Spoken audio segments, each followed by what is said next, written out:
Yeah, it's CC, CEO. Wanna change your life? Come see me, yo. I'ma teach you how to build up wealth for your family, not just for yourself. I'm a bestseller, a house flipper, a businesswoman, a go-getter, a big investor, a gold builder. I could teach you to get richer like millions, baby. You really about to fill your savings. You about to have multiple streams to pass to your children, baby. Let me teach you to get your credit on track in the long run. You'll make it all back at Catalyst and watch it all psychology black on firm, but we ain't all black. What's up, everybody? It's your girl, Constance Carter. I was eating this morning. It's your girl, Constance Carter. How you guys doing today? It's the Grow Your Money podcast, where we always try to talk about how to grow your money, not blow your money. Because if you're blowing your money, ain't a damn thing funny. I'm excited to be here. Look at y'all. I was not only on time, I'm a little early. I was like a minute early. I was like chomping at the bit to get on here, but I have to chomp at the bit to get on here and get off because I got to prepare to go to Miami tonight. I'm going to Miami to the Economic Elevation Summit. With Dr. Boyce Watkins and Miss Black Hollywood and a few other people. I don't know if you know, but if you're in or around Miami, I'm gonna be at the Economic Elevation Summit. Okay, there we go. Economic Elevation Summit, it starts tomorrow evening, but I'm gonna be going tonight. Looks like I'm having some internet. Am I having internet problems? Economic Elevation Summit. It starts tomorrow evening in Miami. It is going to be lit, y'all. And I'm taking all three of my boys. I'm taking two of my boys. One of my sons is in California. He has a job. He wanted to go back to Cali. But I'm taking three of my kids with me. And it's cool because I've been taking my daughter to conferences with me since she was like 14. So she's been going, and when I tell you, she knows everybody. She is very well versed in the power of networking. I took my oldest son to the Power Networking Conference the year before last.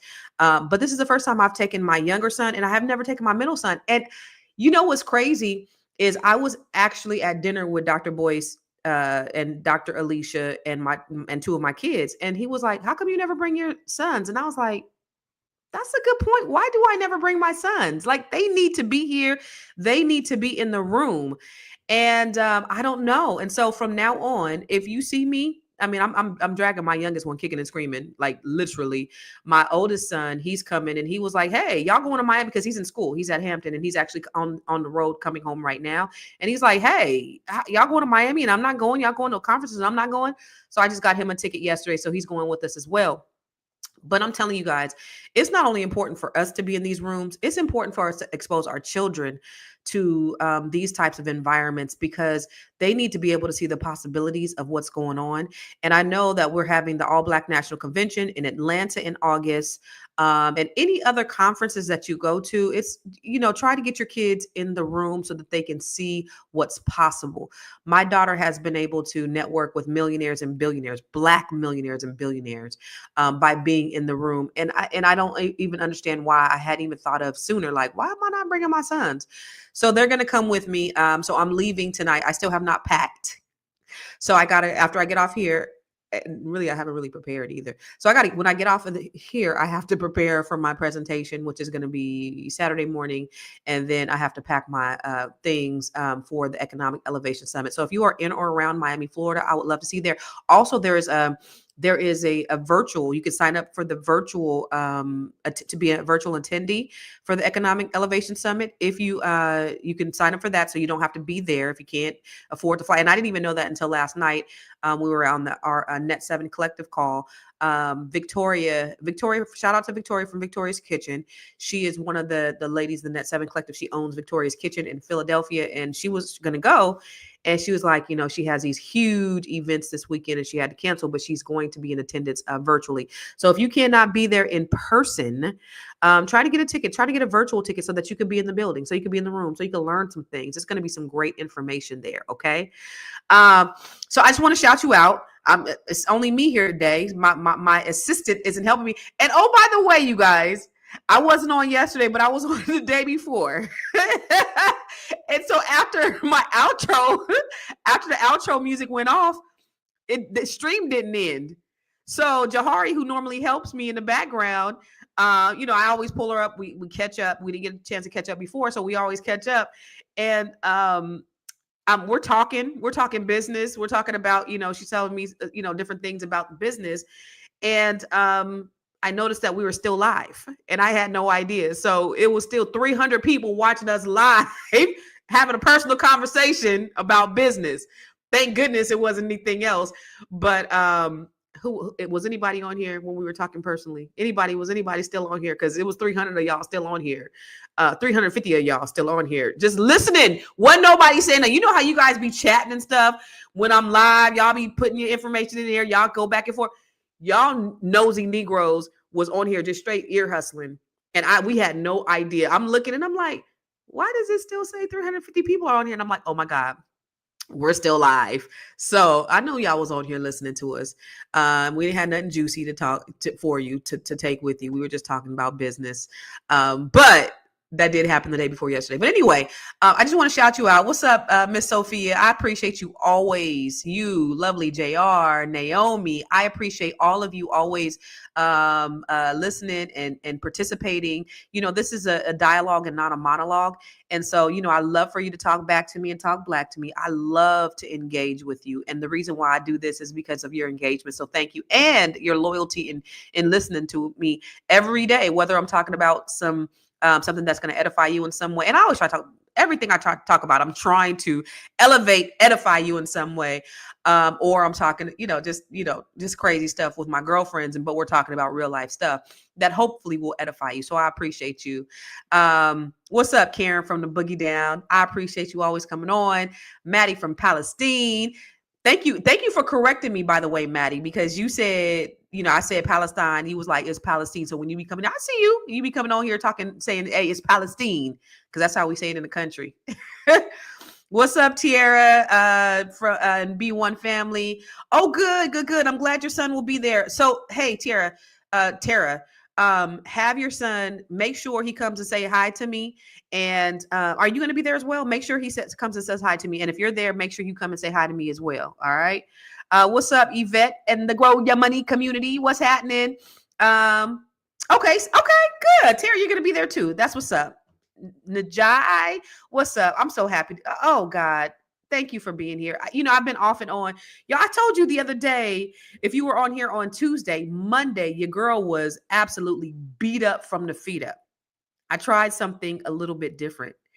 On Sunday, I just had this harebrained idea. It was Sunday. I had went to the gym, y'all. I had went grocery shopping. I had went to the car wash. Like, I was just out and about, just doing my things. And I said, hey, I saw a lady that was putting down her floor. I'm going to try that. Because I bought this house. It's a beautiful home, great community, but it's a fixer-upper, needs a lot of work. And I've been waiting on my contractor to come and do the floors for me, because the floors are not cool. A lot of stuff is not cool. I got to do a lot of updating. But I said, well, what if I try to do it myself? And so Sunday, for 2 days straight, all day, y'all, all day, your girl was on her hands and knees, hands burning. My body still hurts a little bit, but I'm a little bit better. But I did my own kitchen floor. So I did that Sunday and Monday. Did I do pretty good? I think I did a pretty good job.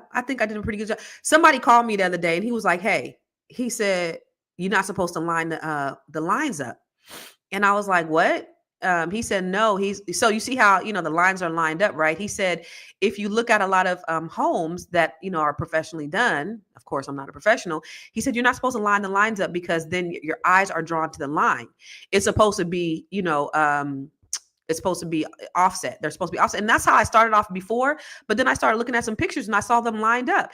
And I promise you, it would have been way easier for me to lay down these floors if I didn't have to make sure that they were cut perfectly and line them up. I would have just been, it probably would have saved me a whole day. And I didn't know. So since I did that by myself, nobody helped me. Your girl did it all by herself. My dad is the most amazing person in the world, and he can do everything. And so he taught me a lot of stuff, taught me how to change tires, taught me how to change the oil. This desk that I have right here, I put it together myself. I put the beds together. I put dressers together. Like, I be doing it. Somebody said I ain't gonna never get a man because I already know how to do everything. that may be the case. I don't want to do it. I mean, sometimes I do, and so one of the things I'm doing is I'm teaching my boys how to do certain things too. So like I have my boys putting stuff together. So the other day, my son, 6 hours, he was putting his basketball hoop together, 6 hours. He didn't get done till midnight.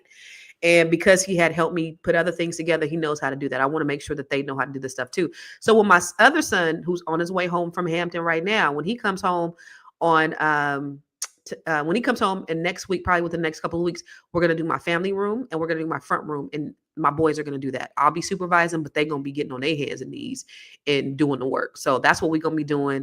We're going to do some weekend warrior projects when my boys get here. But I did that by myself. So like I've been kind of frazzled this week. I have not been, consistently on here like I normally like to. Yesterday I was just working. I was trying to get caught up because, for 2 days straight, I'm doing that. I didn't get on live here on Monday.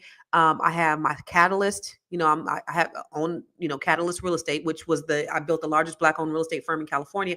I didn't even get on my Catalyst call. I didn't even have none of my phones, devices, nothing next to me. I was just focused and working from sun up to sundown. Literally, I stopped, took a break, had a couple of bottles of water, got myself something to eat. I think I ate one meal that day, but literally Sunday when I started on the floors, it was probably after 2, after laying it down, because I had to, prep the floors and take the quarter rounds off and sweep and mop and get them all cleaned up.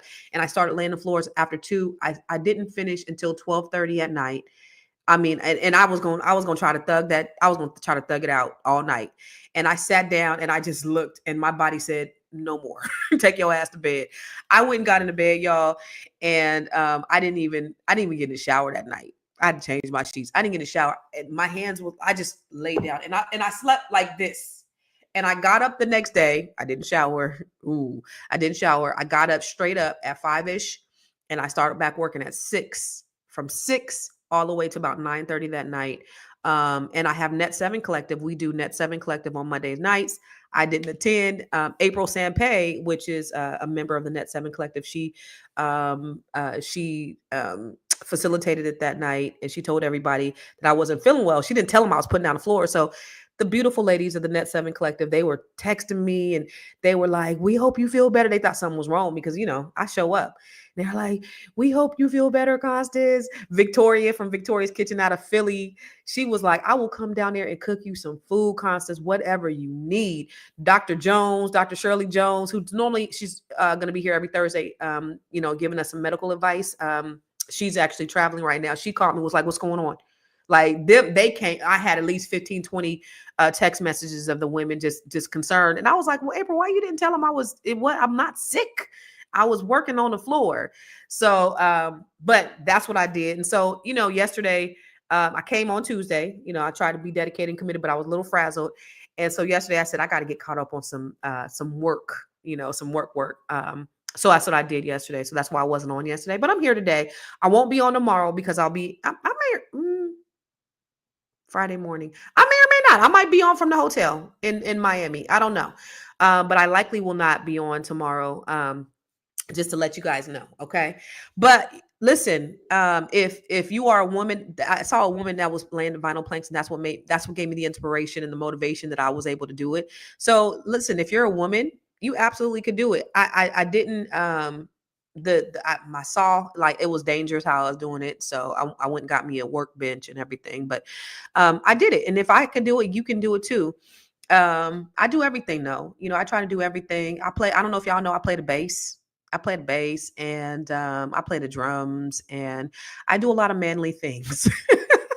But I don't want to be the man in my household. I tell you that. I want a man to take care of me and cover me, and I want a man that I can submit to. I don't want to be the man. I don't want to be doing everything.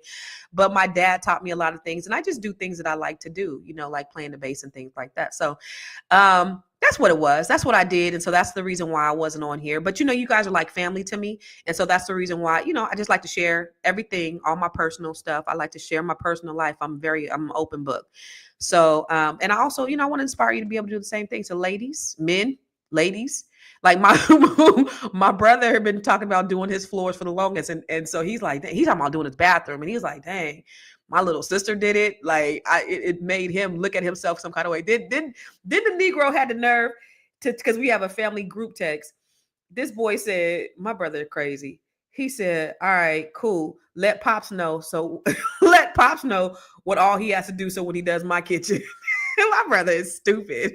Let Pops know. He basically gonna have my 77-year-old daddy do his stuff. He crazy. But that's another thing is my dad and my brother are gonna be coming down here pretty soon. And like I said, I have a fixer upper. My home's a fixer upper. So hopefully, well, my dad and brother are gonna be coming down here. My dad can fix anything, but my dad is old now. So my brother is going to be doing all the work. So my dad gonna be directing him. And there's just a lot of little things that, I just can't do. Like I need to put just a lot of little stuff. Anyway, crazy people. So let me see. I just want to look at your comments real quick. Looking forward to, oh, thank you. Hey, okay. Lovely JR is going to attend the conference virtually. Perfect. Thank you, Vinny. I appreciate you, sir. I sure appreciate you. I'm going to, 3 investments, simple investments that beating all stock. We'll talk about it, Dale. What's happening, Dale? I sure appreciate you. What's up, Magneteer? Tara, thank you. Yeah, I had put a post up on Sunday, and I was like, hey, I just saw a lady putting up vinyl planks. You think I could do it? And then I went into the store and I got it. And let me tell you this, I'm gonna get started, but let me tell you this. I am normally the person who don't ask for help on nothing, right? So, the boxes of planks are really heavy. They got to be about 50, 60 pounds. And men have offered to like help me put my groceries. I have to do better with saying, yes, you can help me. So, they've offered to help me put groceries in my trunk. And I'd be like, no, I'm good. It's just a natural reaction. So I was putting them big ass boxes of planks in my car and I was trying. And this man came up to me and said, do you need help? And my initial thing is no, but I was like, yes. I was like, yes, help me. So I got to do better with that kind of thing though. Thank you, Miss Sophia. Thank you guys. Shout out to all y'all. I love your attitude too, Sarah. Thank you for your light. You want me to show the video of me playing the bass? Oh my God. Okay.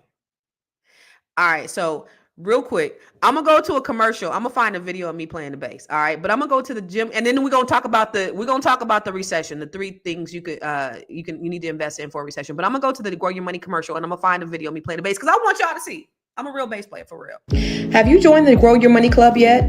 If not, why not? The Grow Your Money Club is a comprehensive program designed to take you through the complete wealth building journey.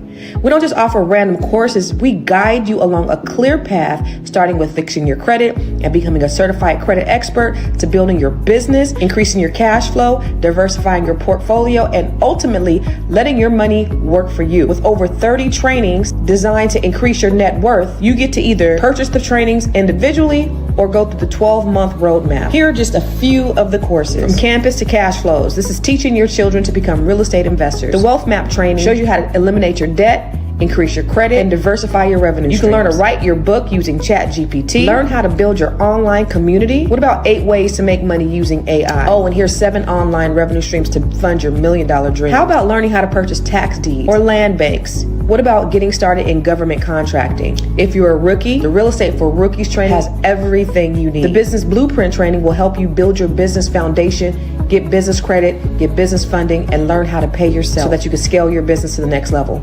Or perhaps you want to create jaw-dropping video content using CapCut, Midjourney, and ChatGPT. There are so many trainings and master classes within the Grow Your Money Club, and I also drop 1 new training per month. You do not want to miss out on this opportunity to invest in yourself, because guess what? You are your biggest commodity. You are your biggest investment. Join the Grow Your Money Club today. Oh, I just found it. All right, I'm gonna show y'all me play the bass, and then we gonna get to business. All right, Miss Sophia. But I haven't played the bass. I don't know if you guys knew, a couple of months ago, I almost cut this tip of this off, and then this right here. You see how my fingers bent? So I haven't played in a minute, but let me just show y'all, and then we're gonna get to it. Okay, y'all my family, so I'll show y'all. All right, y'all ready? Okay. So this is when I had my red hair. All right, check it out. Let's see.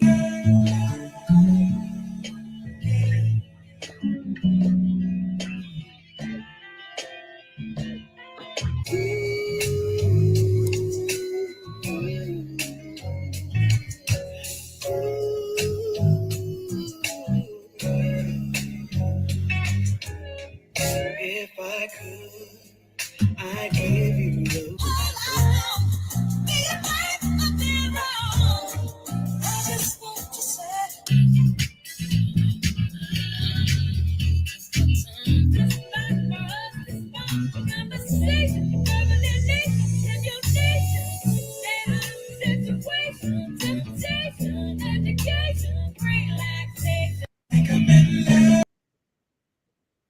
So wait. Let me get up. Stop that. So that's me playing the bass. So I play the bass for real. But I don't play any bands or anything like that. But I play the bass for real. So I do a whole lot of stuff. And I used to play in like bands and whatnot. And then I started having a bunch of kids, and I was told to sit my ass down. So I had to sit down, and I had to really focus on business. And so I focused on the business. But I want to start another band. If you guys know any women, I want to start an all-female band in the DMV. I think that would be so dope. I think it'll be. I know they have this great go-go band here in the DMV called Belladonna. But I want to start an all-female band out here. So if y'all know anybody, let a sister know. Well, I don't even know if I could play, to be honest with you, because I could barely even bend this finger. You see, I could barely even bend this finger. Anyway, let me see. You like the red hair? Okay, cool. I was playing without music. Yeah.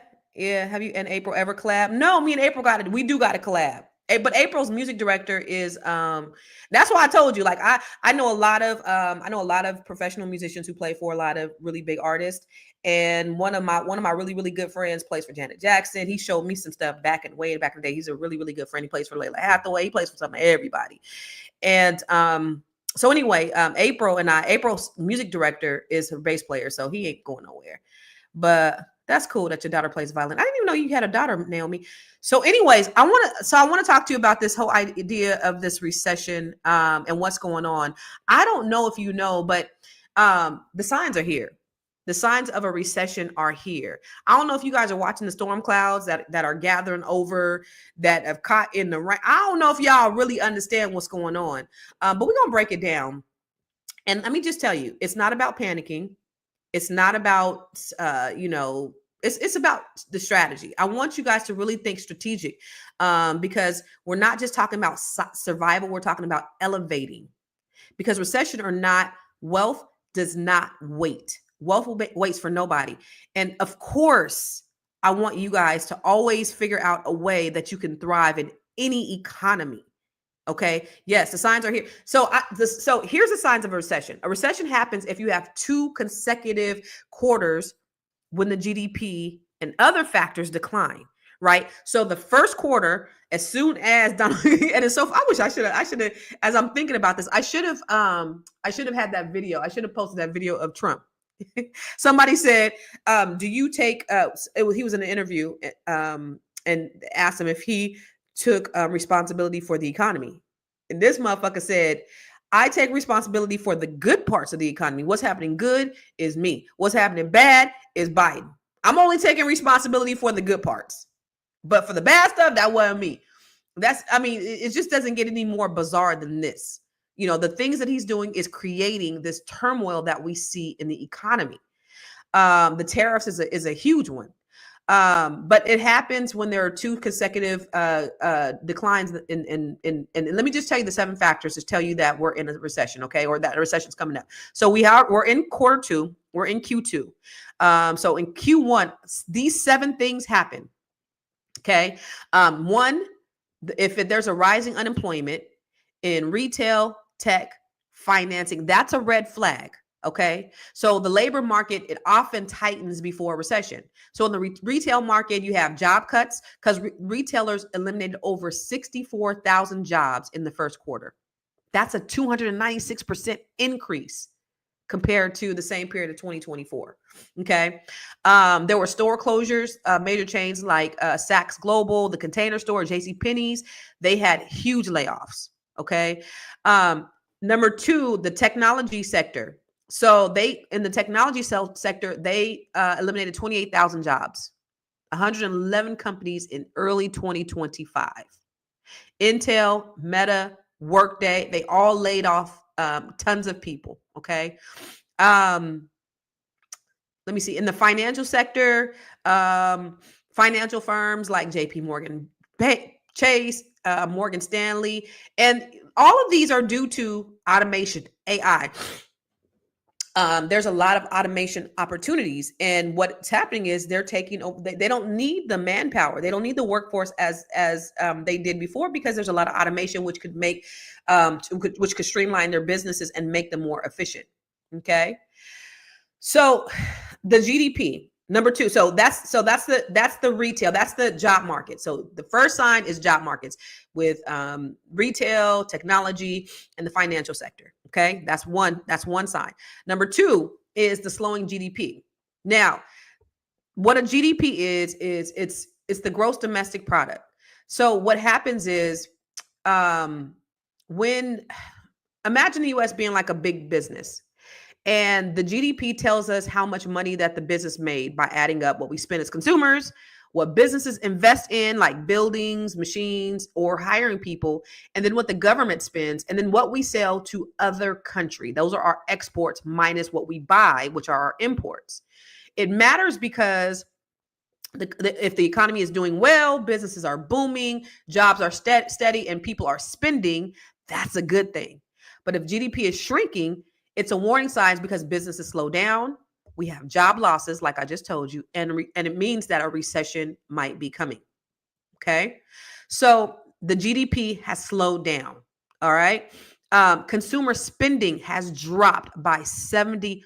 Well, I'm sorry, consumer spending makes up 70%, and it's dropped significantly. Okay, so that is a surefire way to know if a recession is looming. You need two consecutive quarters of this happening. Okay, an inverted yield curve. Okay, so an inverted yield curve is like the economy's check engine light, like it's flashing, telling us something might be wrong. It tells us that a recession may be coming. Okay, it means that people are thinking that short-term investing is riskier than long-term investing. That's a signal that a recession is coming. Okay, it's declining profits, the stock market volatility. Declining business profits. We've seen all of these major companies, especially like Tesla, and I'm trying to get rid of my goddamn Tesla. But a lot of these large businesses, these Fortune 500, Fortune 100 businesses, they're declining. Their profits are declining. And then you guys know what's been happening with the stock market, which we see that it's in the uptick, right?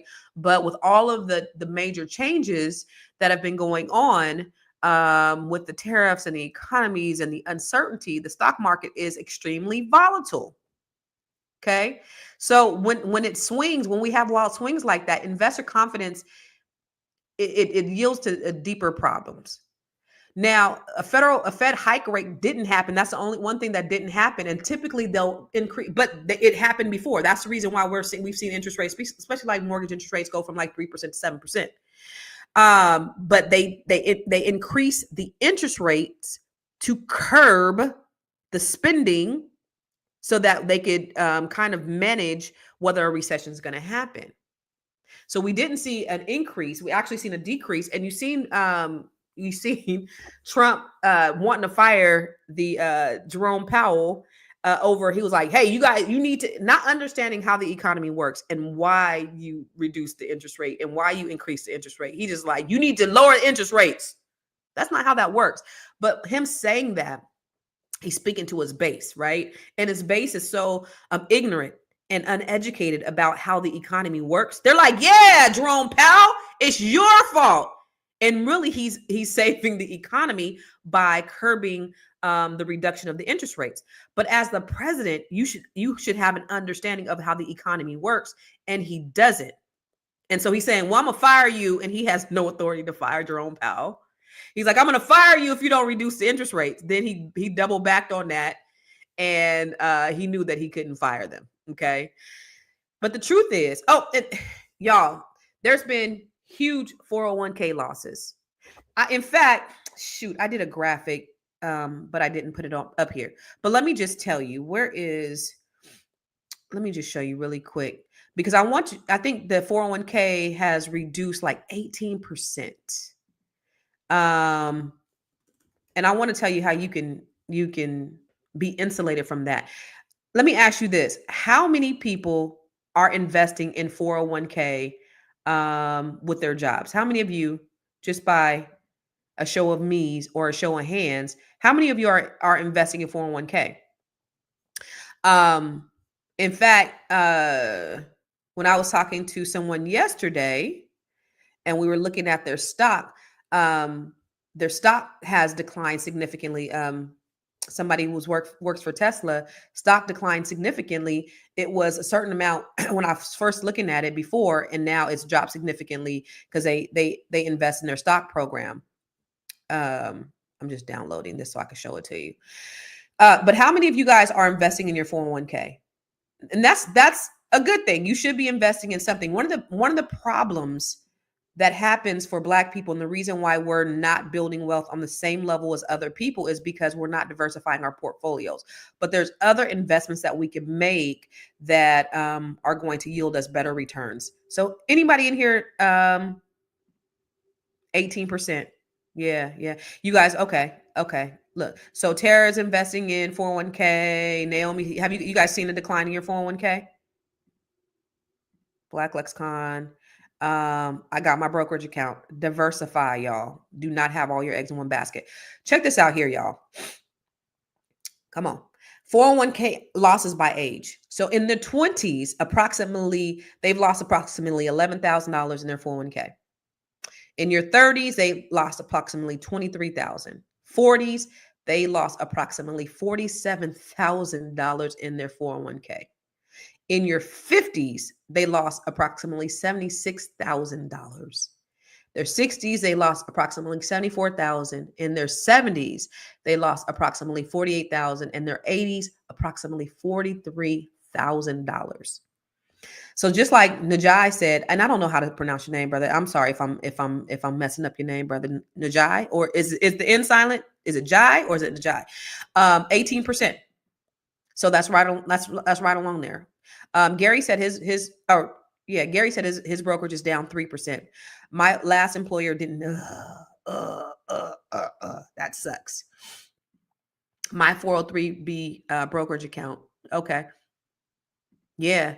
So people are losing real money, and this is money that you've contributed. And with this motherfucker over here playing with the stock market and playing with the economy, people are really losing money that they've earned, that they've put into these vehicles because it's supposed to help them in their retirement, y'all. You need to be insulated from this. 401k is cool. I'm not saying not to invest in 401k, but it's important that we diversify. Okay, Jay. All right, Jay is the N is silent. Boom. All right, perfect. Naomi said hers look good. Good. I'm glad, sis. Travis said he has a retirement account. And so, listen, these things are important. 401k. So I want to tell you about an opportunity, not an opportunity, but an investment that I want you to consider because we have to diversify. Okay. It's important that we diversify our portfolio. All right. But those 401k losses, this is in the first quarter of 2025. That's huge. Now, the truth is, if a recession hits, the worst thing that you can do is sit still. If you are waiting on a paycheck, if you're waiting on a promotion or a promise from the politicians, that is not a plan. That's a prayer. But I believe in prayer, but I also believe in preparation.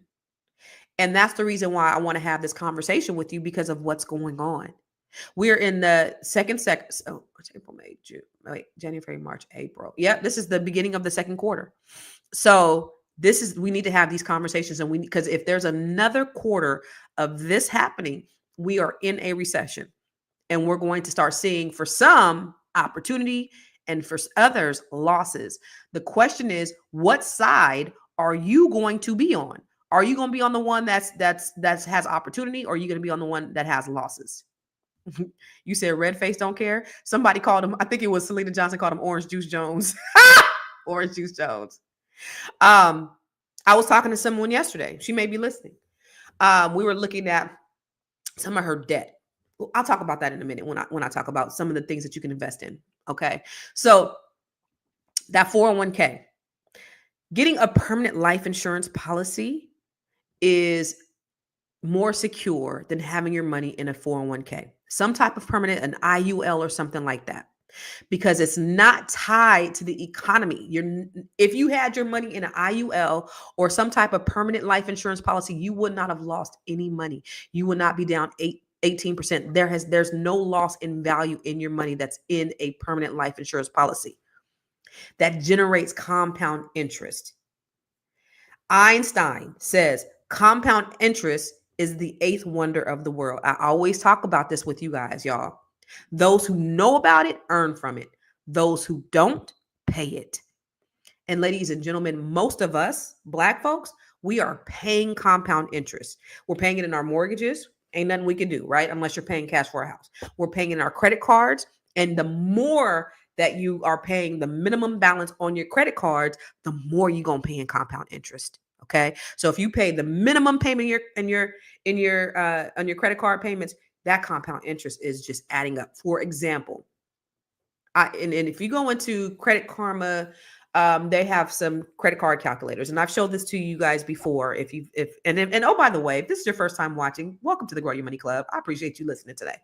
But the credit card calculator is crazy, because say you have $1,000 limit and you're at $1,000 and the minimum payment is $25 per month.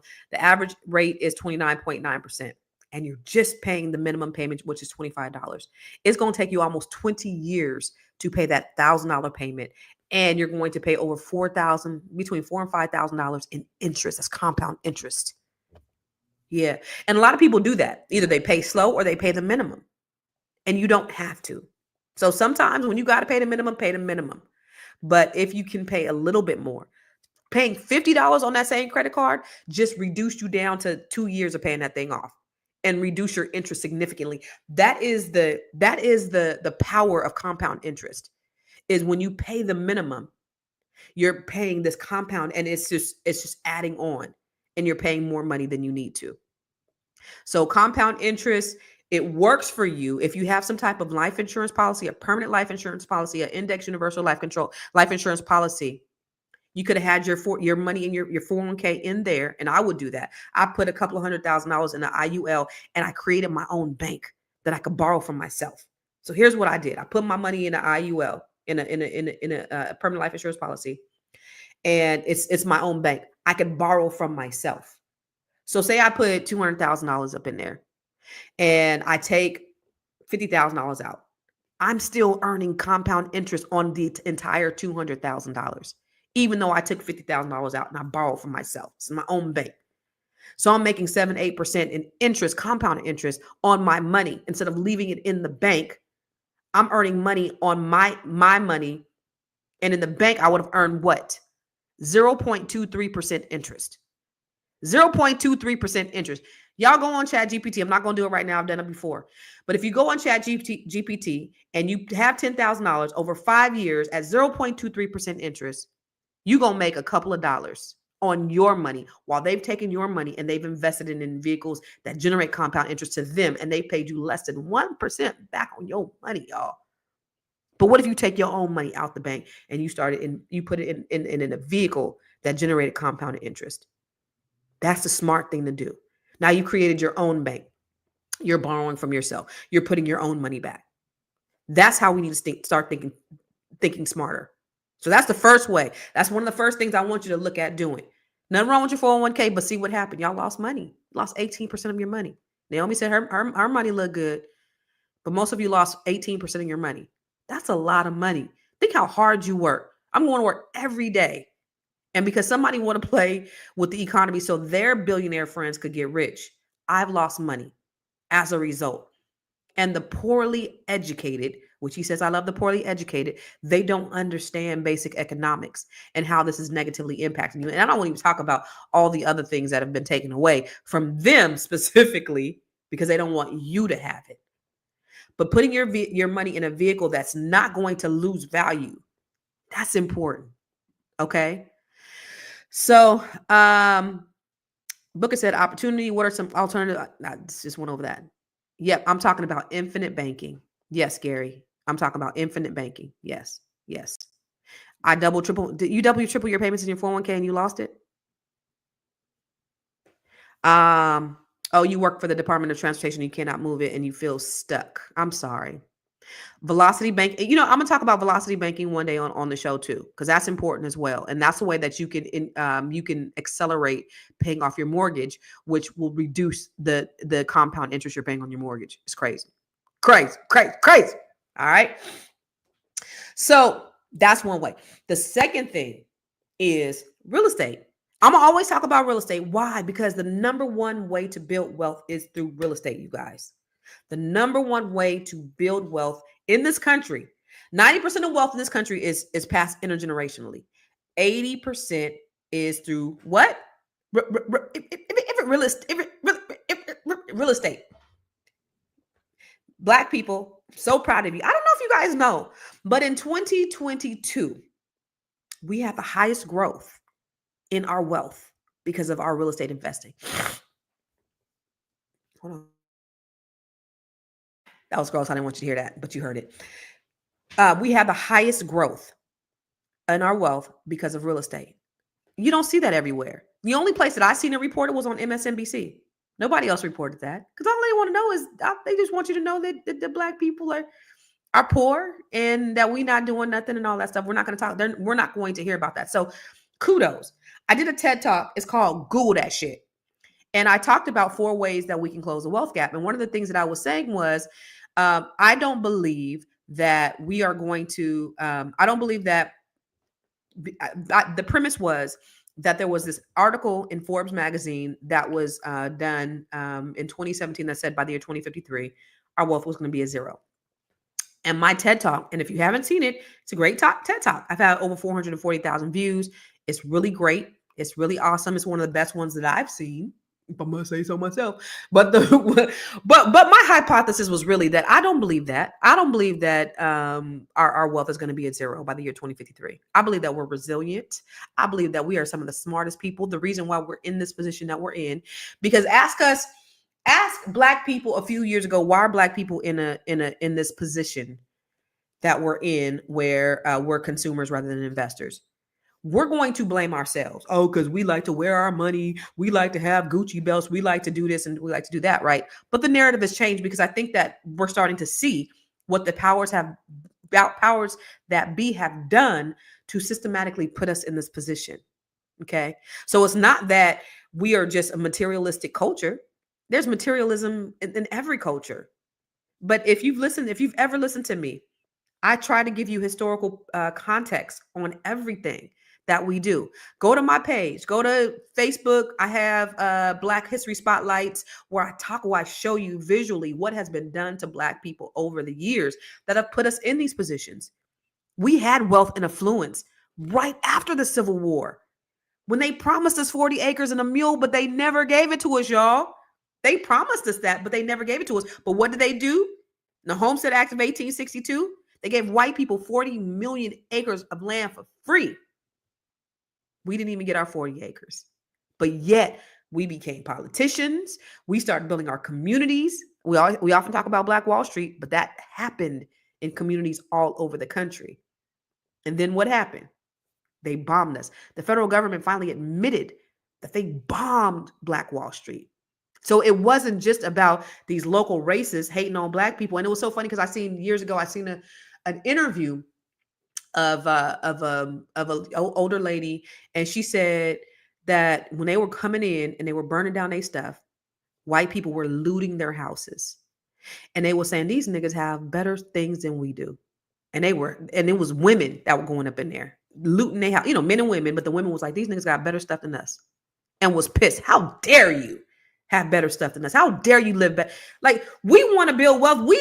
We're not trying to bother you. Why do you bother us? So the conversations have changed. The narratives have changed on what we think about ourselves, y'all. We ain't talking that same tune as we don't know how to get together. We crabs in the barrel. We spend all our money. That's not who we are.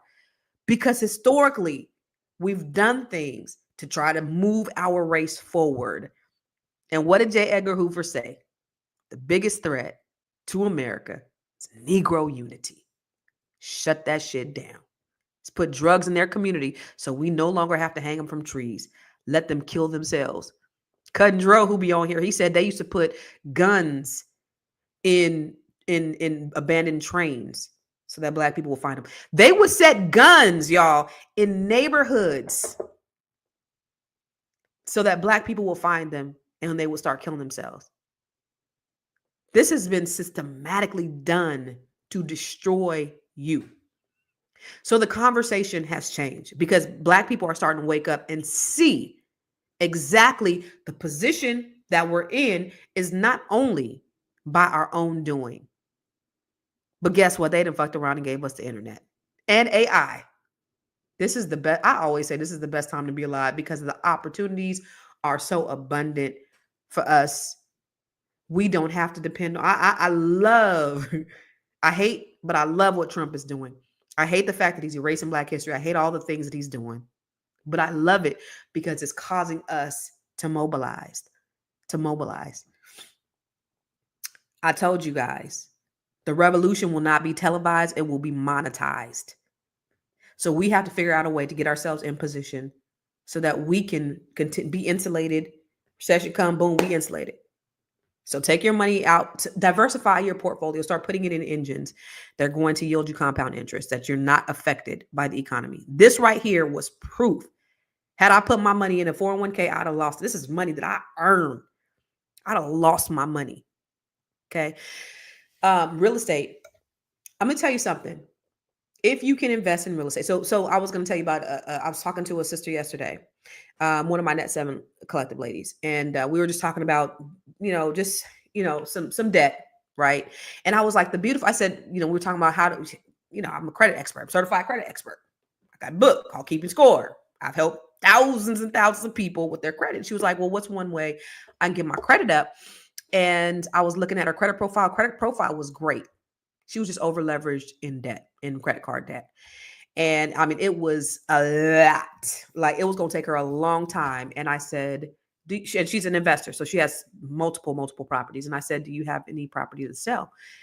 And she was like, I don't want to, but I do. And because it's like, okay, what do you want? Do you want to keep the lower credit score? Because when you're over leveraged in your credit card debt is 30% of your credit pie. It's 30% of your credit score.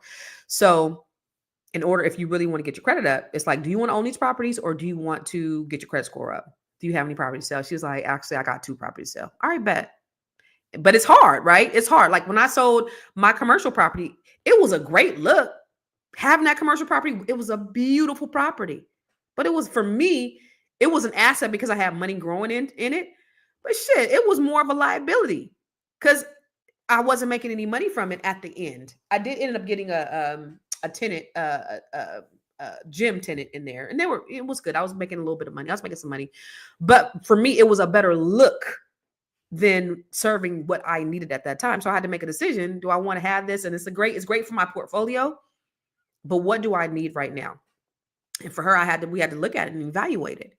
And here's one thing I told her, with what's happening with the recession, this is the second, if in this quarter, if we see another reduction in the GDP and those other factors that contribute to a recession, there's going to be some opportunities in real estate.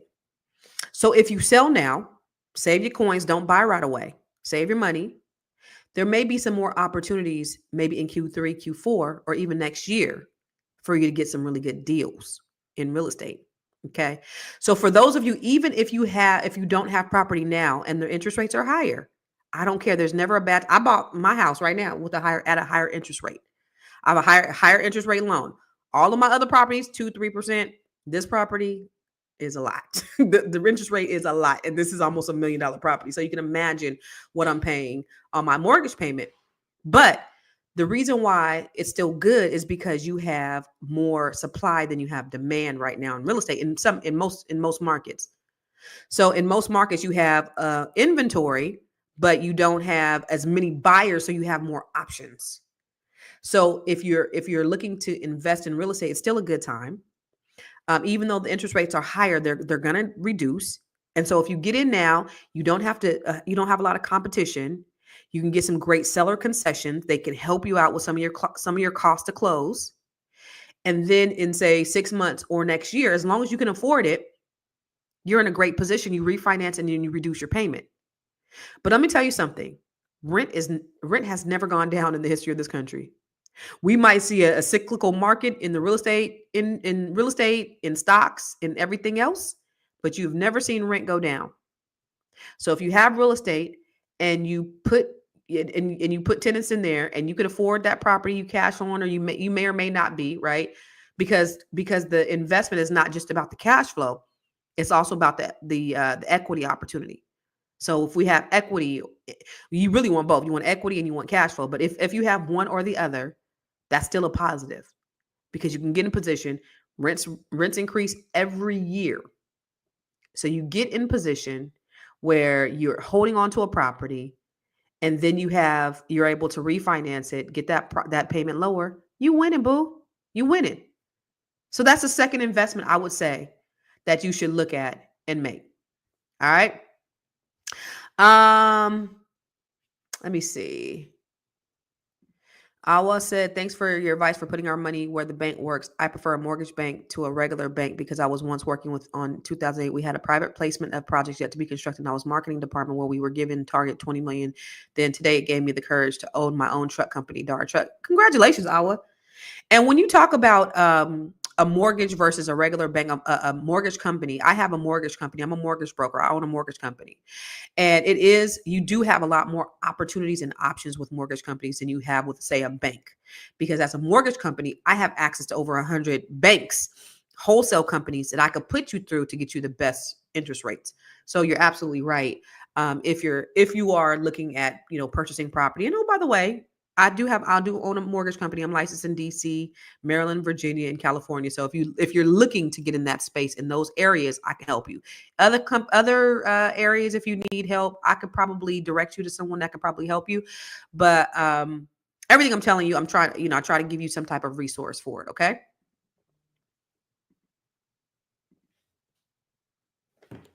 Sophia, why are you texting me? Oh, Travis, thank you. Sophia on here just text me. Sophia is a friend and a client of mine, so she's on here every day. But she said Travis Allen wants to know where he can get an IUL. You can get it from when I came down here, I got my insurance. I passed my insurance test, but I don't have an insurance license. But you could talk to someone who does life insurance. So a life insurance provider. But you really don't do Primerica because they don't believe in permanent. They only do term life insurance. They believe in term life insurance and invest the rest. I don't necessarily subscribe to that. So don't go to like Primerica, and there might be some of you who do Primerica. Primerica is mostly, I think, good at multi-level marketing. And when I see a multi-level marketing element in your business, for me, it cheapens the business model for me. But many people make money and people swear by Primerica. I don't. So go to a life insurance agent who understands. So when you are interviewing them, make sure they understand infinite banking or permanent life insurance policies, IULs. Okay. Donnie, how can you contact me? Holla at me. Send me a DM. I see you on my Facebook page. Send me a DM. Okay. Aisha said something too. What she say? I don't see these comments on here. I don't see any of the comments that you're talking about.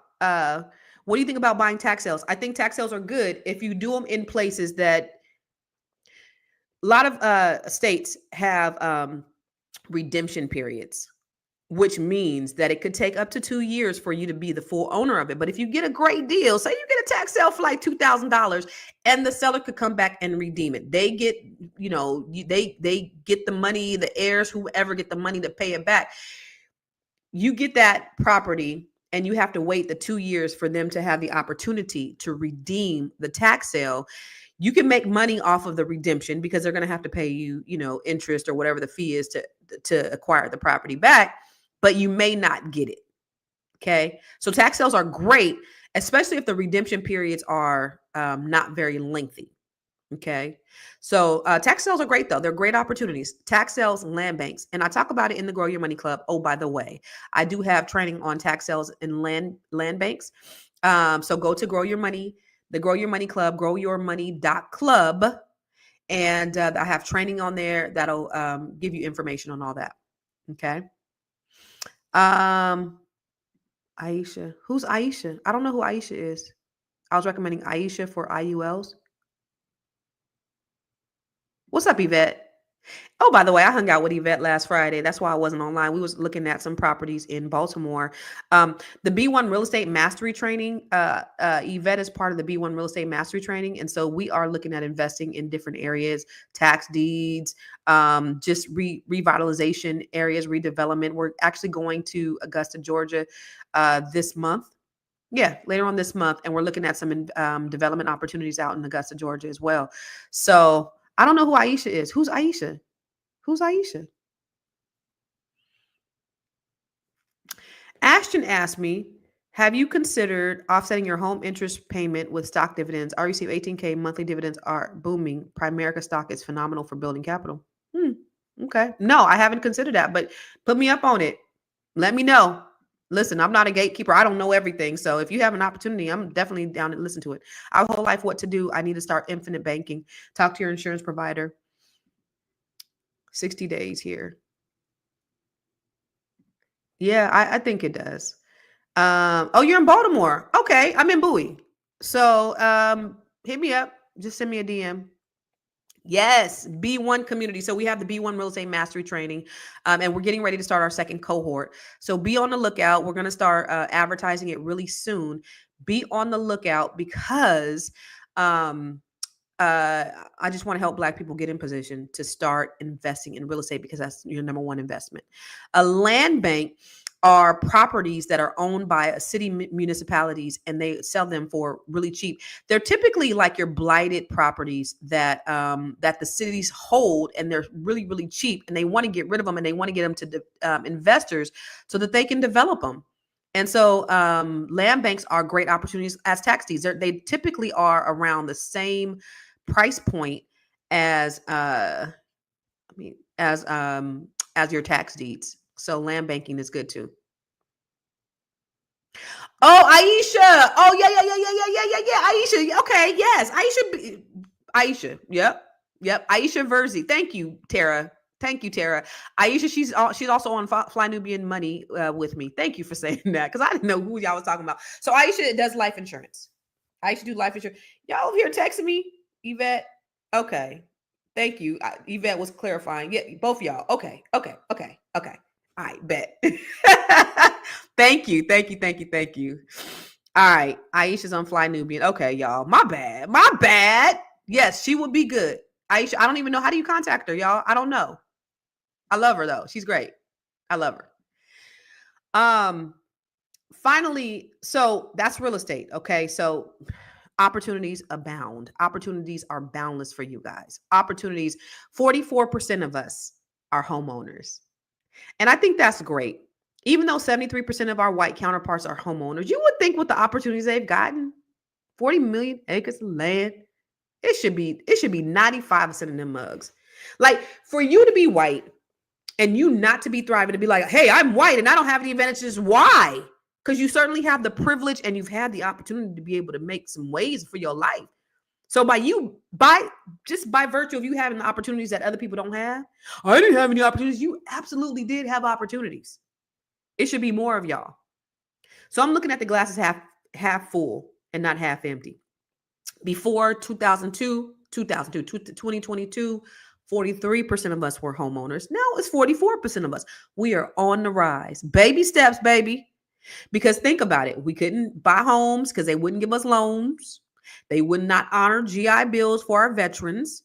These men went out and sacrificed. Some died, and they would not give them these GI Bills so that they can purchase property, these VA loans. They couldn't get the education benefits or the home ownership benefits. Then you had redlining. They would not give loans to Black people in certain areas. Then let's fast forward to the 2000s where there was so much predatory lending.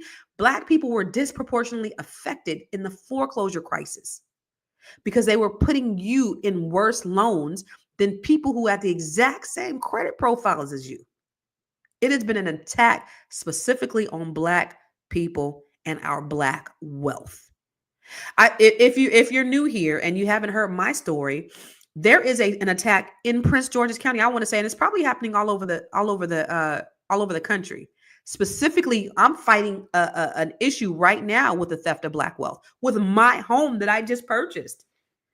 So I have extensive real estate knowledge, and I really do believe, you guys, that it happened to me on purpose because this was something that I needed to make aware. I need to bring awareness of, because the attorneys that I've talked to, they didn't understand. The agents, they didn't understand. And I had to and I'm like, why y'all not getting this? So let me just tell you what happened to me. This theft of Black wealth, real estate being the number one way to wealth. I get in a contract. So this house that I'm in right now, I get in a contract April of 2024. Yay! I've been waiting 2 years, almost 2 years, to purchase a home here. And I wanted this community, great, affluent, majority Black community. And I wanted to be in this neighborhood. So finally an opportunity came up, offer accepted, boom, I'm ready to close quickly. I'm ready to close in 2 weeks. And what ended up happening is this house was an HOA foreclosure. Okay. The gentleman who lived here before, he fell behind on his HOA by about $3,000. He's a very sick older man. I mean, extremely sick, had been in the hospital for months. And he fell behind. And the HOA company, the HOA attorney, they did a HOA foreclosure on him. And so this gentleman by the name of, I don't even want to call him a gentleman, this motherfucker by the name of Sam Asghari went to the court steps because he buys a lot of foreclosures, and he bought this $1 million house for $8,000. Okay. $8,000. He bought this $1 million house that I'm in. He bought it for $8,000 at the HOA foreclosure. Okay. And so we're in contract though. And I'm automatically thinking, oh, this is not going to fly. They can't get this $1 million house, $8,000. No way. So they go to court, and the judge upholds the ruling of the foreclosure. So the investor wins the first court case. And so your average person would probably just walk away. This man had, I don't know, $700,000 in equity that was at stake of him losing. So he hires another attorney, and the attorney goes, oh, I've dealt with this HOA attorney and this investor in a whole different subdivision. I know exactly what they're doing. I know what to do, blah, blah, blah, blah, blah. In my mind, the lights go off. You dealt with this HOA attorney and this investor in another subdivision. To me, it sounds like collusion. Why does this HOA attorney alley-ooping these properties to this investor? Okay. So they go to appeal it. They go to court. They go to appeal it. And the judge who ruled on it, initially she was going to rule against them a second time, just based upon a technicality that she didn't feel like they filed in time or whatever. And the attorney was like, whoa, no, we did. They had to go down to the law library. They got all whatever they needed to get. And when she finally ruled, she said, this is what she said. She said, and we spoke to her on the phone. She said, you can't get a tent in Prince George's County for $8,000, let alone a home in this gated community for $8,000. And what they found, what they discovered, and this is what they're doing to a lot of people here. What they discovered is this foreclosure, they overturned it because it was done illegally, right? They didn't do proper notice. They didn't file correctly. There was like 3 or 4 rulings that they found, 3 or 4 findings that they found that overturned this foreclosure. It was done improper. It was not a proper foreclosure. And it was, it was unconscionable, the amount that they were selling this property for. So she was like, settle, close, bet. I own a mortgage company, funds in escrow that day. Let's go. Okay. But in anticipation of this getting overturned, this investor, and oh, by the way, this guy, Sam Asghari, he was the one that was fighting with Kevin Spacey, because Kevin Spacey foreclosed on his property, because after he got in all that trouble with that sexual assault stuff, he lost a lot of his money and whatever. He has a property in Baltimore. Him and Kevin Spacey, you could even Google it, they was fighting. And he ended up getting Kevin Spacey's property. So that's why he's so entitled, because I think he wins a lot. So as we're in contract, you guys, I'm doing my research. I'm looking this shit up, and I'm like, oh, this guy has over 60 properties in the state of Maryland that he's either doing a foreclosures on, or oh God, what's the name? What's the name of it? Basically evicting. unlawful detainers. He has unlawful detainers out on a whole lot of people. This means he was able to win these properties and now he's trying to evict them. Okay. So in anticipation of them overturning his foreclosure, he filed an appeal preemptively prior to that court date. He went and he filed an appeal because he knew he was going to lose. The purpose of him filing the appeal was, I'm going to tie this property up and I'm going to make these people go into foreclosure and I'm just going to buy that at the county court steps that way. I know I'm not going to get it this way, but I'm just going to tie it up. Well, the judge said settle. The judge said close. So guess what we did? We closed. So this motherfucker, you know what he did? He filed his appeal. It goes to the Supreme Court. January. Goes to the Supreme Court. They denied his claim. Boom. Out of here. He still had a copy of the sheriff's deed that was invalid, that the sheriff had given him back in July when they won that first appeal, that first case. And he went and he recorded the deed on my property. And the only reason why I knew you guys is because I'm on Zillow's list. Because who checks their deeds? Do you check your deed? Like, who just goes and checks their deed to make sure that your name is still on the deed? Nobody really, right? Zillow sent me over a confirmation that that there's a new sale in my neighborhood. Oh, okay, cool. Let me go look at it. $8,600. Oh, it's my property. So this dude recorded his deed on my property. So now when you go look at my property, it shows his name on my property. So he illegally, this is after the Supreme Court denied him on March 15th, that couple months ago, he went and he recorded the deed. So my attorney, I'm not worried about it at all, but we're doing some things because I believe that I've talked to a lot of different people, but I believe that we need to bring awareness. And I believe that it happened to me just because I have a little bit of knowledge on how this stuff works. Because again, nobody really understood what was going on. Nobody had a clue that something off about this. This is not right. How many people, and you talk about Prince George's County, which is one of the wealthiest Black counties in the country. Black people are building wealth here. They have these great jobs. They have these government contracts. They're owning real estate and their houses are being taken from them. They're losing their wealth.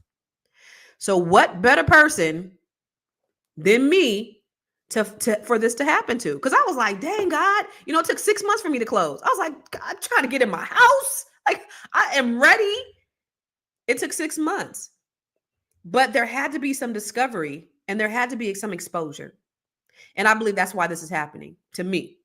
So this theft of Black wealth is happening. So, I want to bring awareness. I'm trying to get the news. I want them to have some investigators. I've reached out to everybody, but I did reach out. I did have a conversation with one of the state delegates. So they have initiated and proposed some legislation around these HOA foreclosures, but it doesn't address the predatory nature of what's happening with how these foreclosures are done. And that's the thing that I'm fighting with right now. But this happened to me. So now as I sit in my house and had I not known, because, my attorneys put him on notice, but had I not known, this man might have come over here with the sheriff and given me an unlawful detainer, saying I'm unlawfully living in his property. That's his. Because I can't imagine what reason he would have to put his name on my deed, but to try to get me out of my house. And I have a loan on it. So I have this liability, but I don't have the asset because he, at this point, legally, like on title, he owns my asset. Yeah. So it's crazy. Again, this is like, it's just like a fly in the milk though. It's just like, it's more of an annoyance for me because I know that he doesn't have a leg to stand on. All of the attorneys were like, this is it's not gonna go anywhere. In fact, they were like, oh, this dude is crazy. They were like, you better watch your surroundings, Constance, because obviously, he responded and the response was like, this is my house. I'm like, what? Oh, he's crazy. Oh, so he meant to do this. Oh, this was on purpose. Oh, okay. So y'all watch out, Constance. So one love for people from I'm gonna read your comments. It occurs in New York City too, where other groups try to prey on elderly people, Black people who own property. I believe it, Jason. I believe it. Let's see. In 2008, 25,000 Black people lost their homes in Jacksonville, Florida. Could you sue him civilly for $1 million? It's a possibility. Gentrification is the new redlining.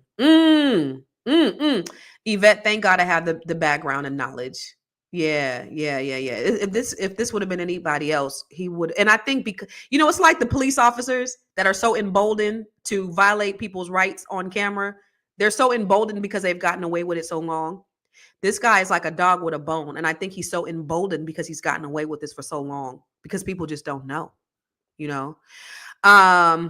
High Point, North Carolina is a private university, is buying up Black properties and undercutting the owners. A friend was telling me that when your mortgage is paid off, it is best to lock your deed to prevent. You can do so. There's no such. There is a deed lock program, but it's not necessarily locking your deed. What it does is it notifies you in the event that that something happens with your deed, and title companies will generally. And I still haven't even gotten a notification, but typically when you close escrow on a property, if there's a change in ownership, the title company will send you something in the mail to say, hey, did you know that there was a change of ownership on your property? They're not obligated to do, but they will do it. Like I've had that, when I put my properties in a trust or LLC, they'll send me something saying, hey, there's been a change in ownership on your property. So a deed lock doesn't necessarily lock the deed. It'll notify you if there's a change in the status of your deed. Okay. So finally, let me give you the final one and then I'm gonna head out. I gotta do this presentation for tomorrow. The final investment, you guys, is, what do you guys think? Is in yourself. That's the biggest investment that you could have. That is the absolute biggest investment in yourself. I need you to understand that you are your biggest commodity. You are your biggest investment. And there is no other thing. Like if you can get yourself in a position to where you are insulated from all the activity of what's going on in the economy, you are winning. And I really want you guys, whether it, and again, when you guys come here every single day, that's an investment in yourself and your time, and you don't have to do it. And I'm proud of you for, getting on here, listening to your girl and doing all that stuff. But one of my biggest sayings is I don't want you just to be hearers of the word. I want you to be doers of the word. So what can you do to be a doer of the word? What do you need to do? How do you need to be a doer of the word? What are some actions that you can take right now to be a doer? I want to know. Naomi said, can putting your property in the trust prevent people from changing the deed? No, same thing. It's just an owner. It's another owner, but you should be notified.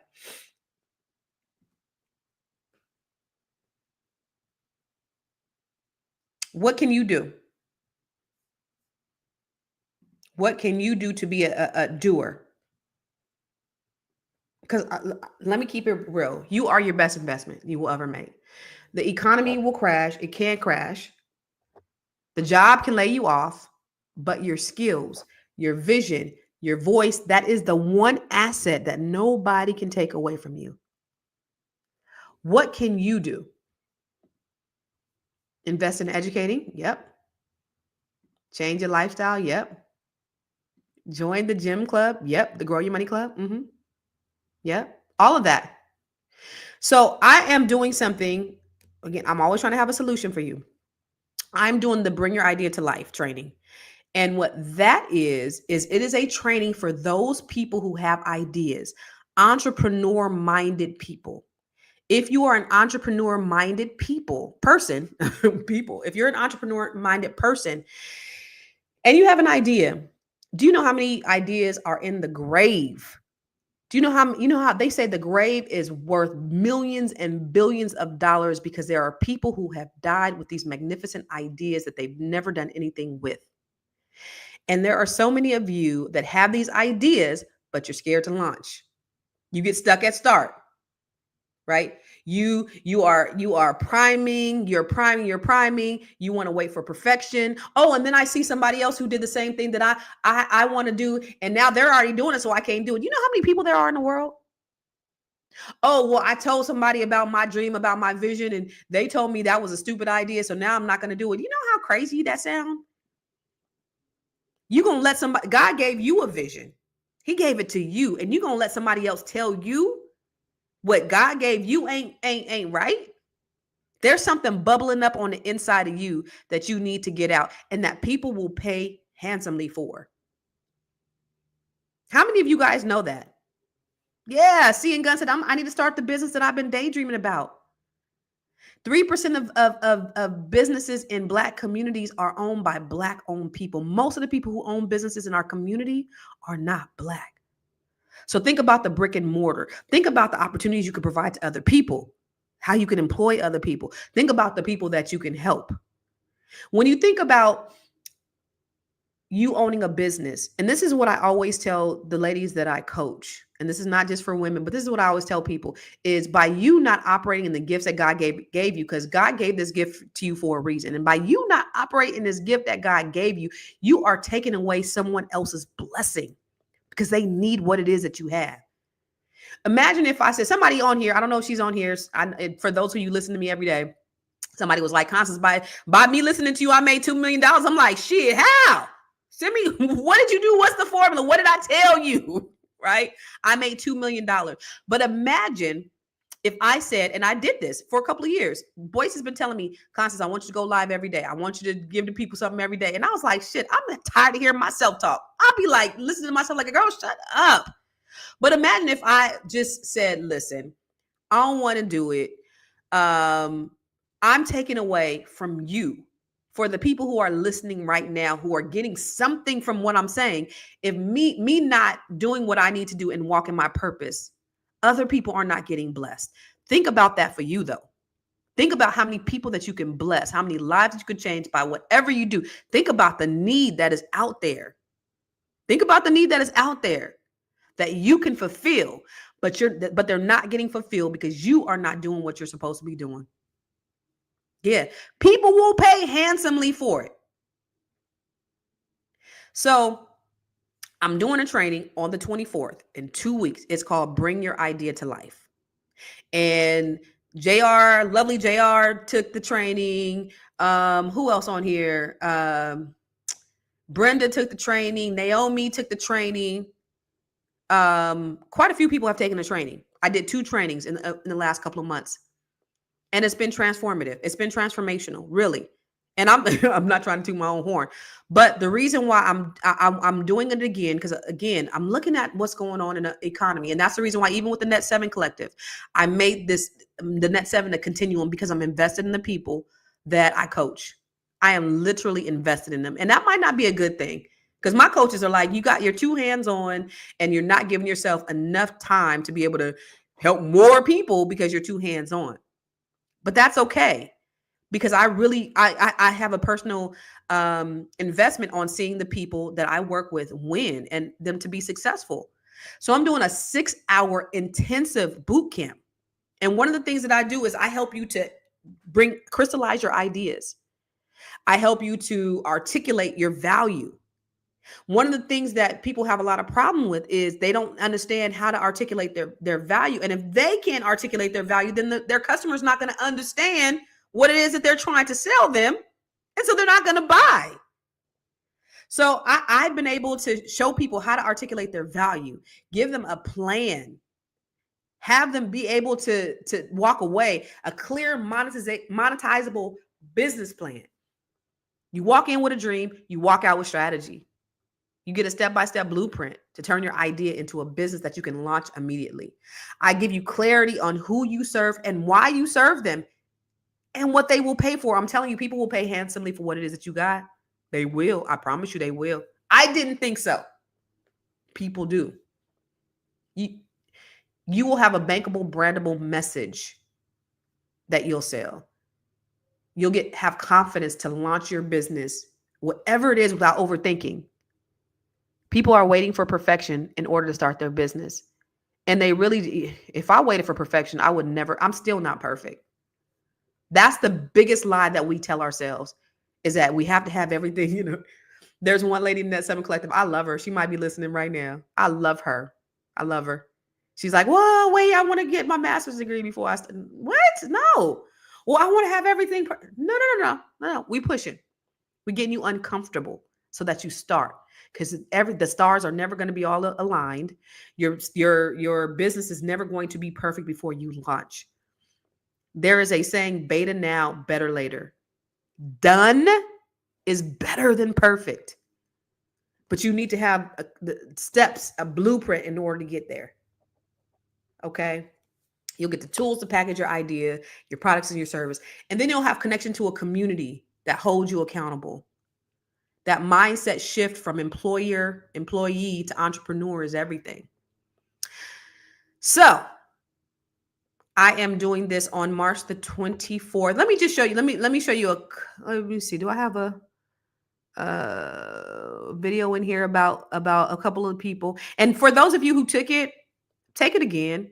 I think it'll be a great opportunity for you to even sharpen your business ideas even more. So even if you've taken it before, take it again. I have payment options because there is an investment. You could do Klarna or Afterpay. You don't have to pay for the whole thing up front, but you got to be willing to invest in yourself. When I look back over my life, my professional life, I've hundreds of thousands of dollars in me. And that's the reason why I've been able to make millions of dollars in me. But you cannot expect to not put anything out and have a return on an investment. You have to invest your time, your talent, and your treasure, which is your money, if you want to grow. And I've done all of those things. You see me working from sun up to sundown sometimes. And it's because of my love for the people. I love doing what I do, but I also live a really, really great and fulfilled life. Like I could die tomorrow. With the Net 7 Collective, if you're a Black woman or you know a Black woman, I coach Black women, like to see them operating in their gifts, doing their thing, writing books, speaking, creating other investment opportunities. Oh my gosh. Life is great. I'm walking and I'm living and I'm in alignment with my purpose. It's a great feeling to be in alignment with your purpose. So you get in alignment with your purpose. Let me show you, Naomi. Here you in this video right here. But let me just show you just some experiences that people have from the training. The Bring Your Idea to Life training was originally a 2-day training. Some of the students had an idea in their mind. They weren't sure what they wanted to do. They had a business that they wanted to really get off the ground, or they had a business that they wanted to scale and grow. Don't listen to me. Listen to what they had to say about their experience in the training. I came with just an idea. I really didn't know how or what to do. I walked away with not only knowing what I came in with, but what I was able to accomplish while I'm here in my next steps. It really take me out of my comfort zone. Although I have all these passion about specifically something that I wanted to create, I didn't know where to go. And this training actually helped me to take whatever was in my head, put it on paper, forced me to do what I didn't expect I was gonna do. I thought I was just gonna come and just follow a lecture. I didn't know I was gonna do step by step, and at the end of it, create something that I could actually start working on. This workshop has been really, informative and transformational. It's not just informational; it has actionable steps that you can do. And like throughout this whole workshop, Constance always see where we were at, asking like, why would we buy, helping us crystallize our offer, helping us, have more clarity and be able to articulate our offering and our vision and what we can, provide. And, I recommend this workshop. It's really, it has been transformational, and I'm thankful for signing up. So listen, seating is limited because I can only take so many people in this training with me by myself. However, I want to help you get from ideation to manifestation to monetization. So you need to sign up for the training and let's bring your idea to life.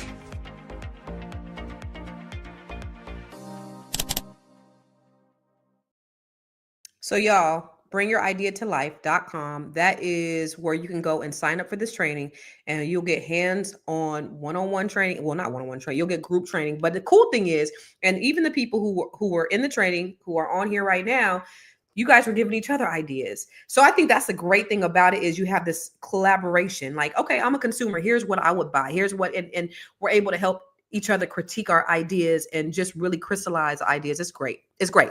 So if you are interested, you're going to spend a day with me. And it's going to be Saturday the 24th. And I like to, it's outside season. So I am spending my outside season inside with you on May 24th. It's a 6-hour training.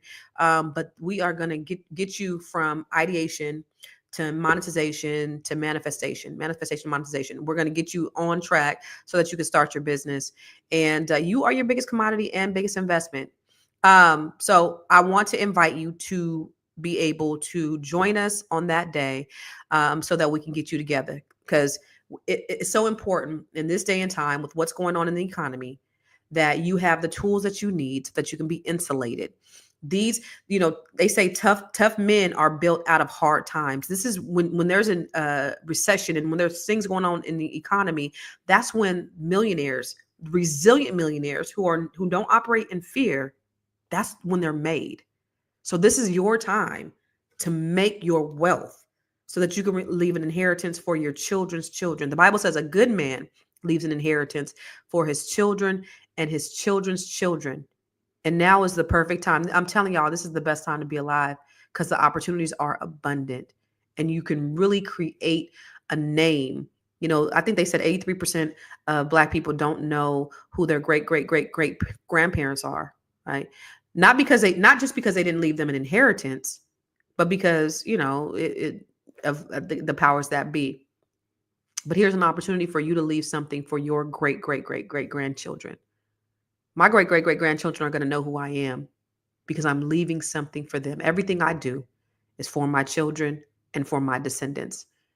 And so you need to be, Black people, in a position that you can leave something for your children and your children's children.